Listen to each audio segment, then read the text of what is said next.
The jury convicted Hunter Biden, the president's son, of all 3 charges of indictment after a week-long trial here in Wilmington, Delaware.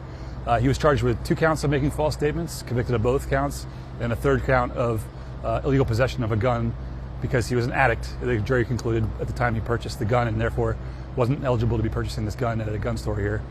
So the judge didn't sentence him. That comes in about 120 days or so. They have not scheduled a hearing yet. Hunter Biden is a first-time offender, so the sentencing guidelines are likely to be far short of what the maximums are, which is a combined 25 years in prison. He's likely to get far less than that, however. Meanwhile, his father, the president, put out a statement saying that he respects the jury's decision and remains proud of him and his recovery from drugs as a father. Hunter Biden didn't have much of a visible reaction to the verdict in the courtroom when it was read. He turned to his family at one point and sort of smiled wanly. And when the jury left the room, he hugged both of his attorneys and thanked them. And then left the courtroom with his wife by his side. This is a major victory for the government. They spent 3 years, at least roughly 3 years, investigating and prosecuting this case. It comes at a time when his father is locked in a very competitive battle with the former president, Donald Trump.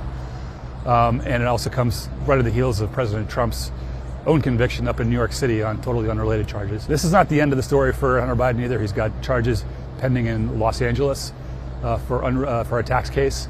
And that case is set for trial in September, so he still has more on his plate to deal with heading into the election.